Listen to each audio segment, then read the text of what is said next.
Para aquellos que no conocen la palabra de Dios, pues se les hace un libro o un texto complicado, ¿verdad?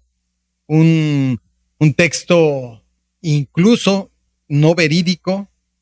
La Biblia ha tenido muchos ataques a lo largo de la historia por las personas que no creen en que este libro, sí, como lo vamos a ver, encierra muchas cosas.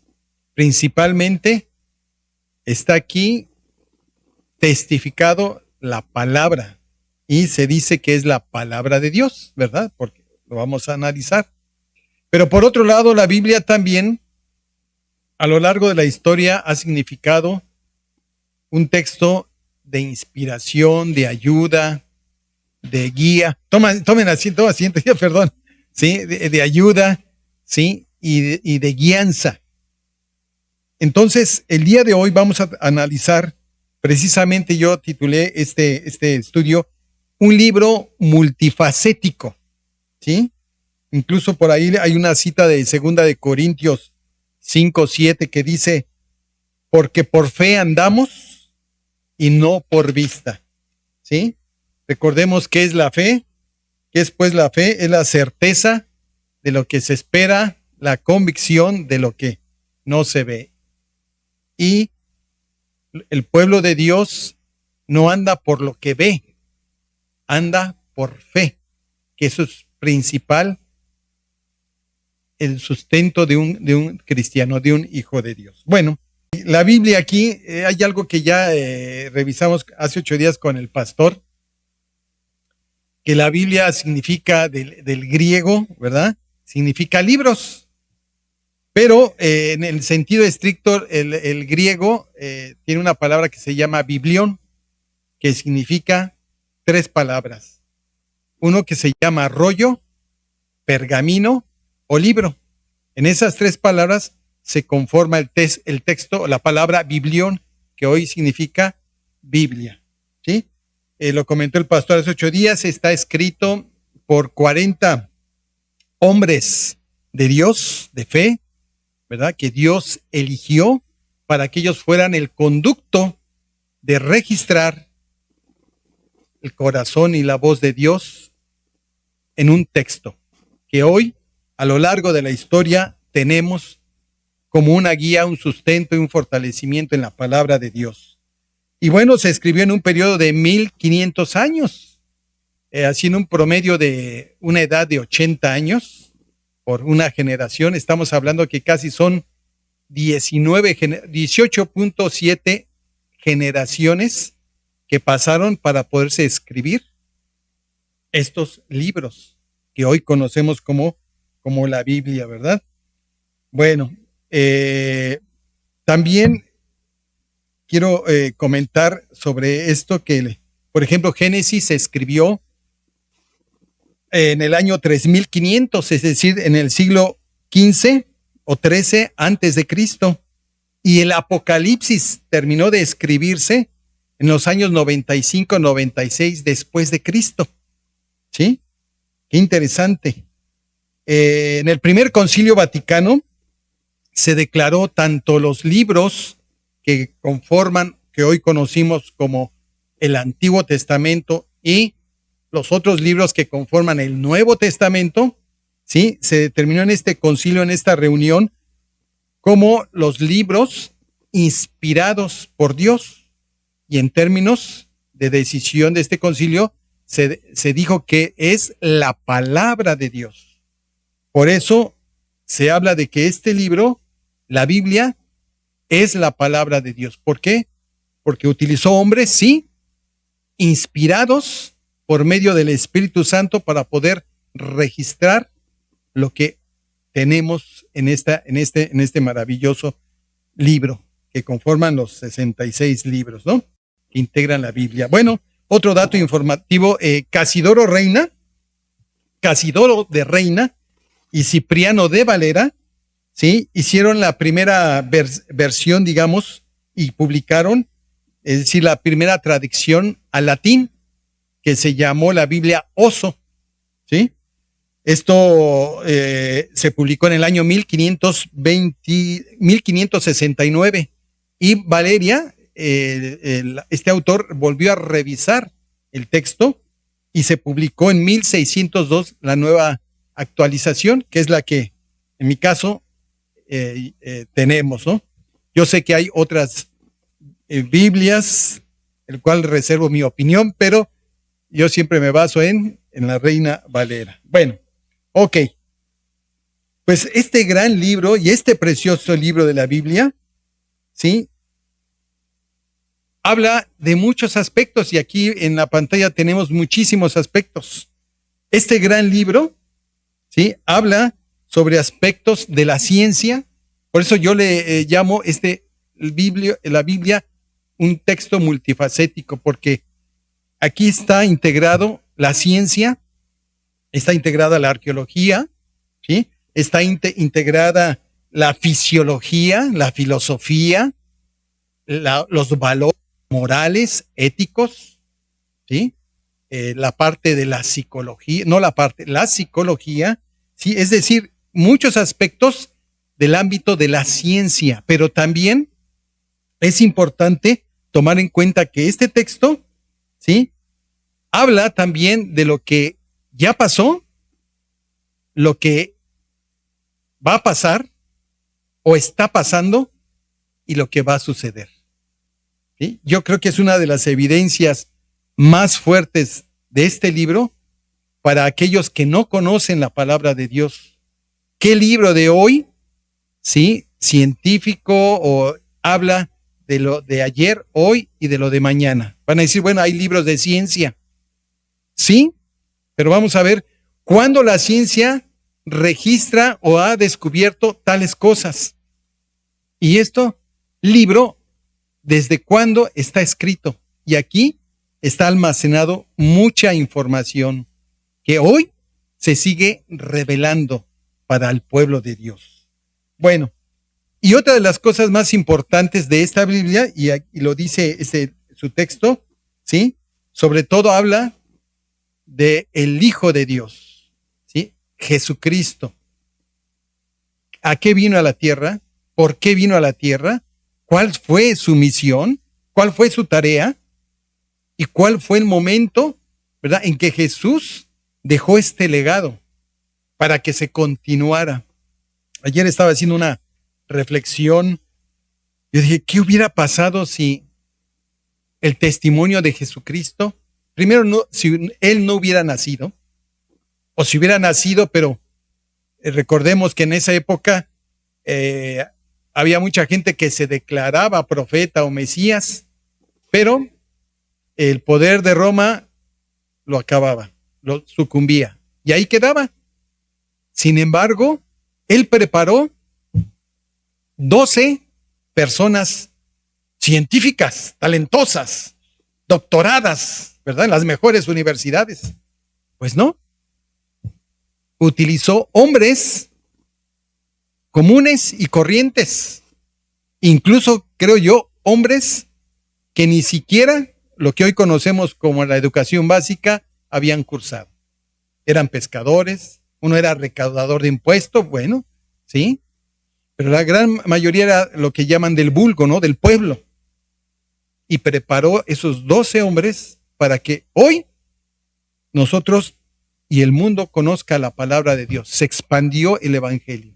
Entonces, este texto, esta palabra de Dios, llamada Biblia, habla precisamente de nuestro Señor Jesucristo.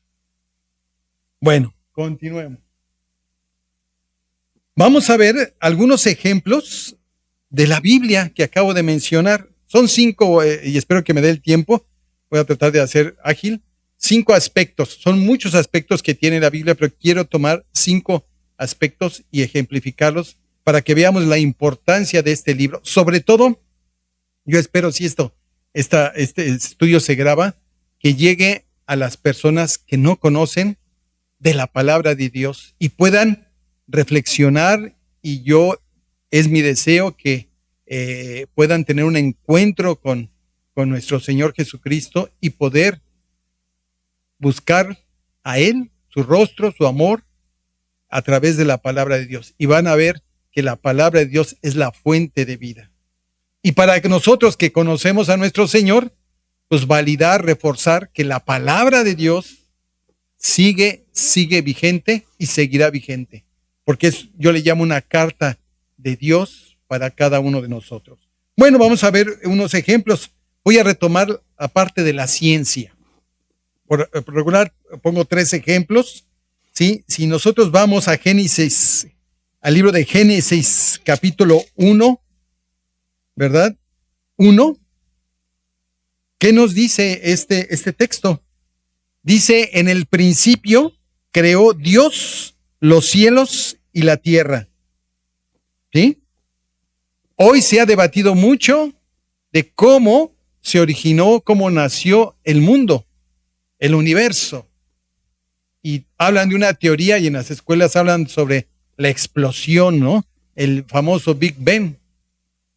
Y esta palabra de Dios, preciosa, está registrada donde dice que en el principio, ¿quién fue el creador de todo? Dios. Dice los cielos y la tierra. Y luego en el versículo 2 dice que esta tierra estaba desordenada y vacía. Dice, y las tinieblas estaban sobre la faz del abismo, y el Espíritu de Dios se movía sobre la faz de las aguas. Y esto es muy interesante, déjeme ver la luz. ¿Cómo se produce la luz?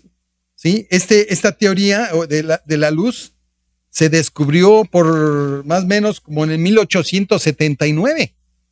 Pero ya la Biblia estaba hablando sobre la creación de la luz. Y en el sentido científico dice, la luz es una energía electromagnética, ¿sí? Que se propaga por medio de ondas, ¿verdad? Y partículas llamadas fotones. Y se crea por la excitación de estos átomos, y esta excitación se emiten fotones que nos permite, ¿verdad?, crear luz. Ajá. Y esa forma de crear luz, por eso dice Dios, ¿verdad? Nos dice en el versículo 3, y Dios sea la luz. Y este proceso científico, su palabra fue el que crea este procedimiento. Entonces estamos hablando de ciencia. Bueno, el otro en Job, si podemos irnos a nuestro amigo Job, ¿verdad? En el capítulo 36 de Job, ¿qué nos dice? Esto es interesante. Capítulo 36, versículo 27 y 28. Esto es precioso. Nos dice lo siguiente: Él atrae las gotas de las aguas al transformarse el vapor en lluvia, la cual destilan las nubes, goteando en abundancia sobre los hombres. Ah, caray. Job, ¿sí? ¿Qué está diciendo ahí? Pues son los 3 estados del proceso del agua. Y este proceso que ya se había escrito y que Job lo había, en el libro de Job está sentado, se descubrió en el año de 1674, después de nuestra era. O sea, vean la importancia de este hermoso libro llamada Biblia. Registra en sus textos formas científicas, o llamada hoy ciencia, ¿sí?, que ya se descubrieron por los hombres y que bautizaron ciertas leyes y ciertas normas, pero ya estaba asentado en la palabra de Dios. Bueno, en Job mismo, regresemos ahí a los capítulos 26. Vean, tremendo lo que nos dice este capítulo 26, versículo 7. Versículo 7, 26. Ah, caray, estoy aquí. Versículo 7 nos dice: Él extiende el norte sobre vacío, cuelga la tierra sobre la nada. ¿Cómo es eso? ¿Sí? Salud. Hoy tenemos en la teoría comprobada, ¿sí? La confirmación científica que efectivamente la Tierra está suspendida. Yo de chiquito decía, ¿cuánto peso tiene la Tierra y siguen construyendo? ¿Qué no se bajará? ¿No nos iremos al infinito y más allá? Sin embargo, la Tierra sigue sustentándose, ¿sí? En el año 1650 se descubrió este fenómeno o este suceso, pero en el siglo VI antes de Cristo, un autor llamado Anaximandro propuso que la Tierra tenía una forma de cilindro, pero aquí lo que dijo que flotaba en el centro de todo. Ajá. Y luego dice que la Tierra no era plana. Esto lo dijo Erasto en el siglo III antes de Cristo. Y si analizamos un poco la historia, ¿sí? Decían que la Tierra la Tierra era fija y todos los planetas, incluyendo el Sol, giraban alrededor de ella. Y entonces llegó Copérnico y dijo, no, casi le cuesta la vida por tratar de que renunciara a esa teoría, pero hoy sabemos que la Tierra gira alrededor del Sol, pero está suspendida. Entonces vean cómo la palabra de Dios habla aspectos científicos y muy, muy importantes. Bueno, sigamos. Vamos a ver algunos aspectos sobre la genética. Van a decir, ¿a poco también la Biblia habla sobre eso? Sí. Génesis 1, vámonos regreso a Génesis 1, a los versículos 11 y 12. ¿Sí? Este es 11 y 12, sí. Dice, después dijo Dios, perdón, produzca la tierra hierba verde, hierba que da semilla, árbol de fruto que dé fruto según su género, que su semilla esté en él sobre la tierra, y fue así.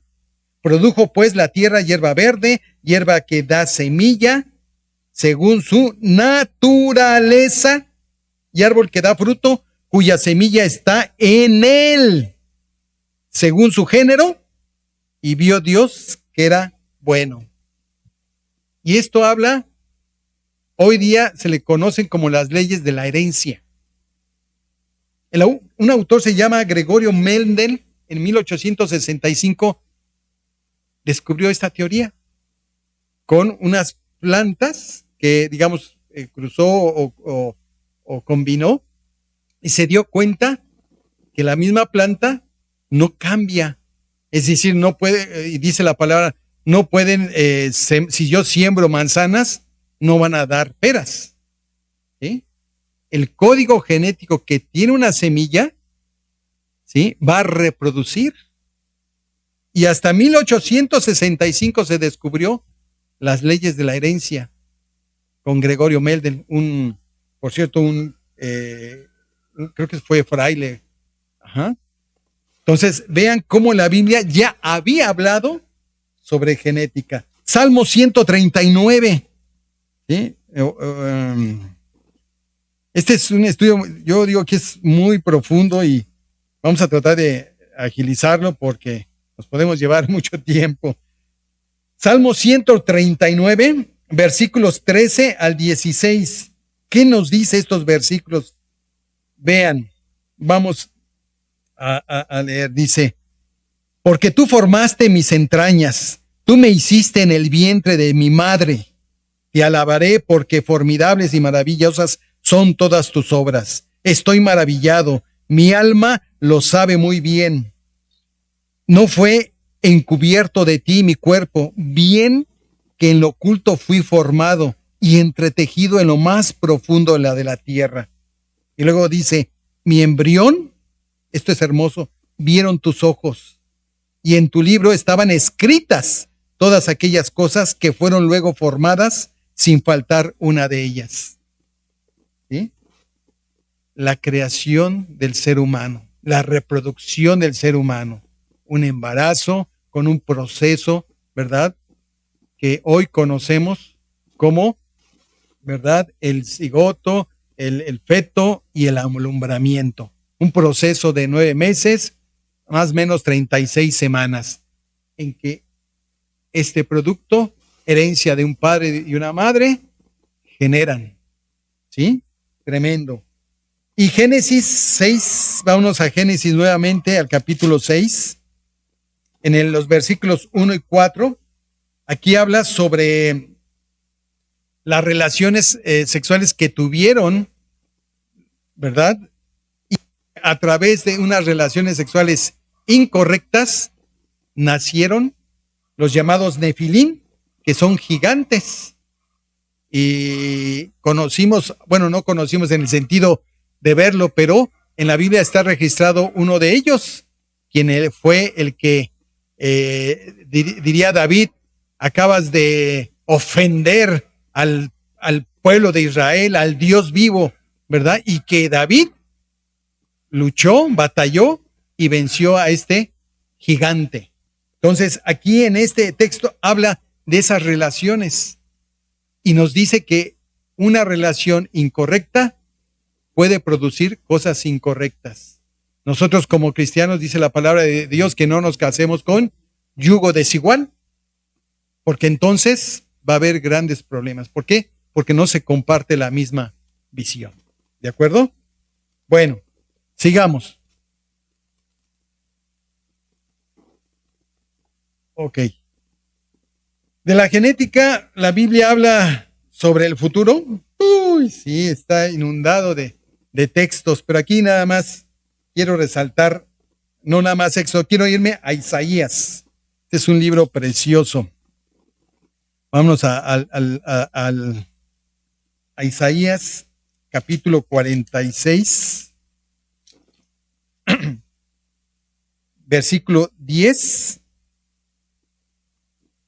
¿Qué dice el versículo 10 en Isaías? Dice que anunció, lo por venir desde el principio y desde la antigüedad, lo que aún no era hecho, que digo, mi consejo permanecerá y haré todo lo que quiero. ¿Sí? Dios en su palabra está diciendo que su palabra no tiene tiempo. Nosotros registramos el tiempo, ¿sí? Es decir, pasado, presente y futuro. Y su palabra es un presente siempre, porque el pasado ya pasó y el futuro no ha llegado. Presente. Vamos al mismo Isaías 66, capítulo 66, a los versículos 10, que de hecho 10 hasta el 24. Incluso en el capítulo 66 tiene ahí un subtítulo que dice los juicios de Jehová y la futura prosperidad de Sión. ¿Sí? A través de Isaías les está manifestando, ¿sí?, cuáles son los juicios que como pueblo de Dios pasará. ¿Por qué? Porque su corazón se ha endurecido, no han caminado, pero también les da palabra de esperanza, ¿sí? Y dice la futura prosperidad a Sión. Y quiero tomar algunos versículos. En el versículo del capítulo 66, versículo 15 dice, porque he aquí que Jehová vendrá con fuego y sus carros como torbellino para descargar su ira con furor y su represión con llama de fuego. ¿Sí? Es un juicio que está determinado a la nación de Israel. Así como sabemos que cuando salió de Egipto y vieron todas las maravillas y ya estando en el desierto, se rebelaron contra Moisés. Nos trajiste aquí para morir, ¿verdad? Estábamos muy bien en Egipto comiendo, bebiendo, etcétera, etcétera. Sabiendo que ellos habían visto, testificado la obra maravillosa de Dios.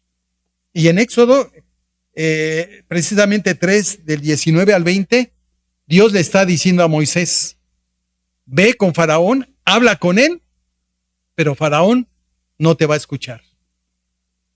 Voy a endurecer su corazón y va juicios sobre él y su pueblo su nación, pero te dejarán y saldrás a la tierra prometida. Habló, ¿sí? Bueno, Deuteronomio 6. Vámonos a Deuteronomio 6. ¿Qué nos dice este texto? Capítulo 6, de los versículos 3 al 5. Fíjense bien lo que nos dice.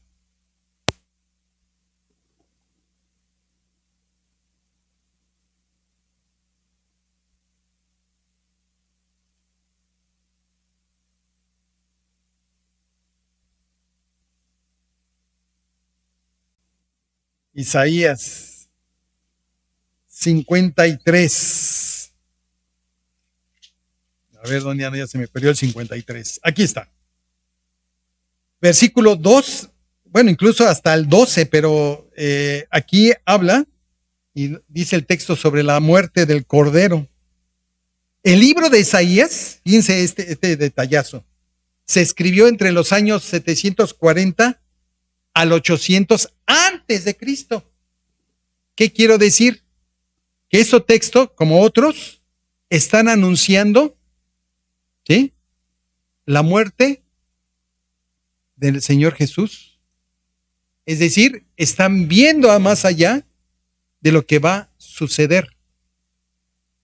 Dice en el versículo 3, bueno, en el 2 dice, subirá cual renuevo delante de él, y como raíz de tierra seca, no hay parecer en él, ni hermosura. Le veremos más inatractivo para que le deseemos. Y el 3, que es fundamental, despreciado y desechado entre los hombres, varón de dolores, experimentado en el quebranto, y como que escondimos de él el rostro, fue menospreciado y no lo estimamos. El versículo 4, ciertamente llevó nuestras enfermedades y sufrió nuestros dolores, y nosotros le tuvimos por azotado, por herido de Dios y abatido. Y sigue. En el versículo 7, angustiado él y afligido, no abrió su boca. Como cordero fue llevado al matadero, y como oveja delante de sus trasquiladores, enmudeció y no abrió su boca. El sacrificio de nuestro Señor Jesucristo, registrado en los libros, ¿verdad?, del Nuevo Testamento. Pero mucho antes ya se había escrito y profetizado de nuestro Señor. Mateo 24, con versículo 42, vamos a él. Vamos a ver Mateo, ¿qué nos dice? Mateo 24, capítulo muy conocido, ¿no? Sí, en los versículos 42 dice, 42, dice, velad pues, porque no sabéis a qué hora ha de venir vuestro Señor. Ah, caray, ¿qué es eso? Nos está profetizando que el Señor Jesús viene por segunda vez. Apocalipsis 1, a ver si es cierto, ¿sí? Apocalipsis 1, versículo 7. ¿Cómo viene? Dice en el versículo 7, he aquí que viene con las nubes, y todo ojo le verá, y los que le traspasaron y todos los linajes de la tierra harán lamentación por él. Sí, amén. Todo aquel que no cree en el Señor, ese día ya no hay forma de entrar con él, aceptar a Jesús.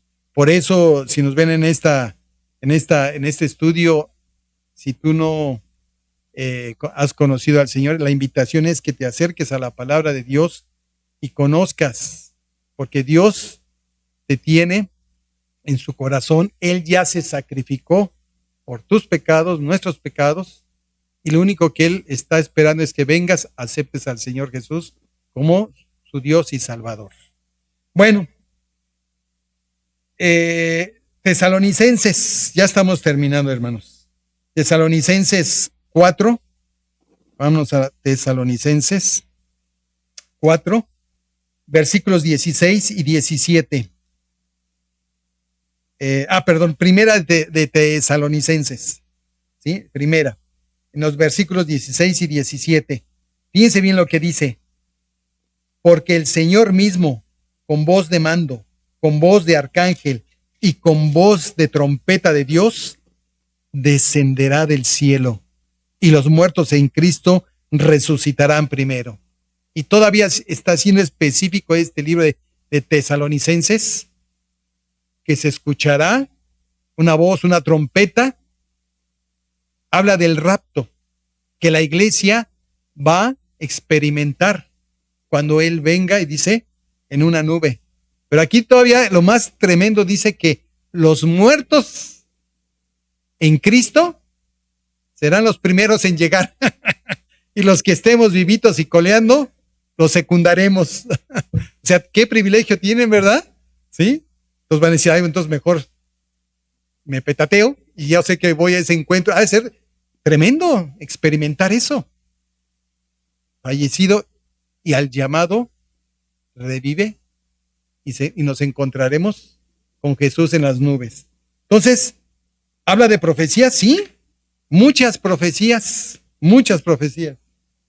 Bueno, y no vamos a leer los versículos, pero sí quiero comentar por cuestiones de tiempo. También habla sobre la psicología, ¿sí? Sobre la psicología. En Efesios 5, del 15 al 16, ¿sí? Habla este versículo de cómo andamos, cómo debemos de comportarnos.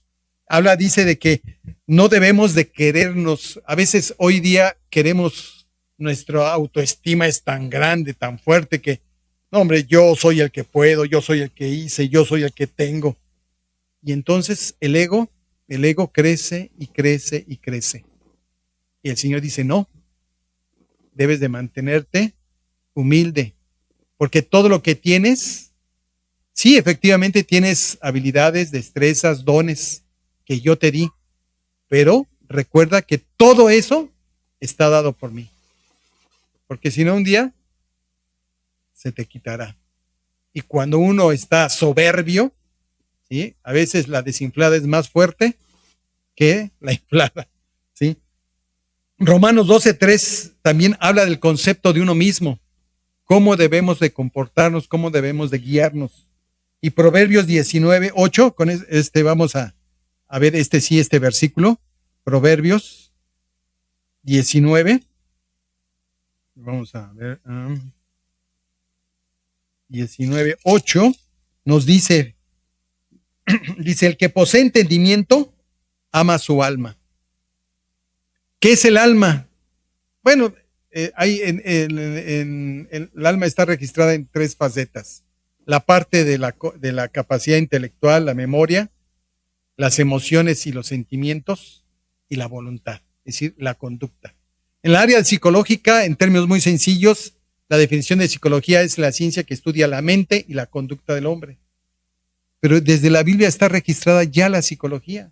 La psicología como tal, después de la Segunda Guerra Mundial, se empieza a hacer estudios en relación a la psicología, en relación a una como ciencia. Pero ya desde antes estaba registrada, ¿sí?, la psicología en el ser humano. Y la palabra de Dios es infalible.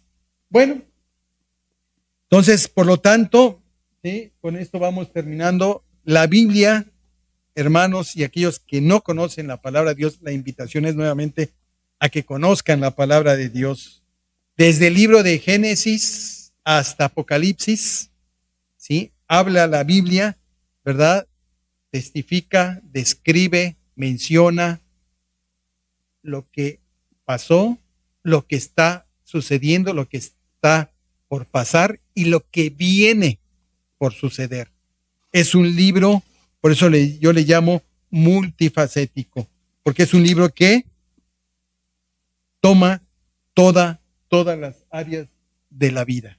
Y finalmente, y con esa terminamos, dice que la Biblia efectivamente es la palabra de Dios, ¿sí? Y esta palabra está dada para ti.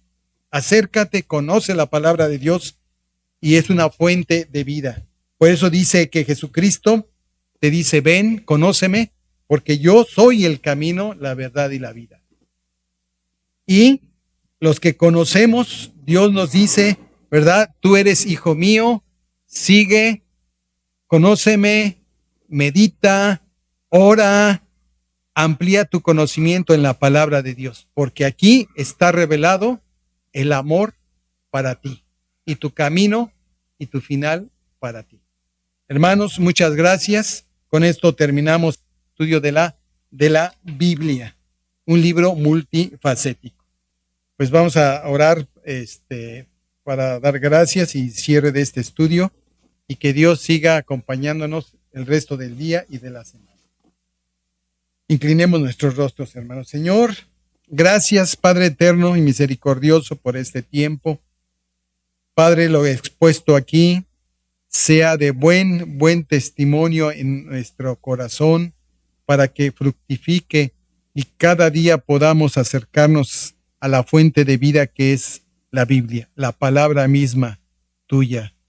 Bendice, Señor, a cada uno de mis hermanos esta tarde noche, que regresen a casa con bien y prospera los demás días de la semana en todo lo necesario que ellos requieran, tú provéeles. Por favor, te lo pido y te lo ruego en el nombre de Jesús. Amén.